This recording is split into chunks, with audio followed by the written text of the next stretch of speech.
পুরীতে যে এত সুন্দর জায়গা আছে সেটা নিজের চোখে না দেখলে পরে বিশ্বাসই হতো না।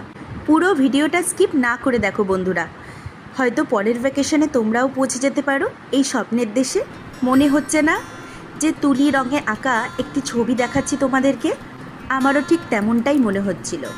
এটি পুরীর একটি অফবিট প্লেস, যেখানে চিল্কা দেখার পরে ওরা একটা আইল্যান্ডে নিয়ে যায়। দেখেছো এত সুন্দর, মনে হচ্ছে যেন মরুভূমির পরে সমুদ্রের দেখা। এই বালির পেছনে যখন সমুদ্রের দিকে তাকাচ্ছি তখন যেন মনে হচ্ছে নীল একটা চাদরে ঢাকা। এত সুন্দর মনোরম পরিবেশ এখানে, আর সমুদ্রের জলটা যেন কি নীল রং মিশিয়ে দিয়েছে।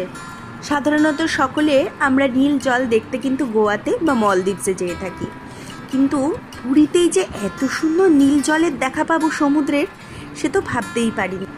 আমাদের যেন মনে হচ্ছিল সারাক্ষণ এই সমুদ্রের দিকে তাকিয়েই সময়টা কাটিয়ে দিতে পারি। এত সুন্দর মনোরম একটা পরিবেশে পৌঁছে গেছিলাম আমরা, বলার মতো না। এখানে তুমি সমুদ্রে মজা করার পর মাছ ভাজা, কাঁকড়ার কষা, এগুলো সব কিন্তু পেয়ে যাবে, আর বিভিন্ন রকম ড্রিঙ্কসও পেয়ে যাবে। সব মিলিয়ে বন্ধু বা ফ্যামিলিদের সাথে যদি তোমরা যাও তাহলে কিন্তু একদম জমে যাবে তোমাদের ট্রিপটা।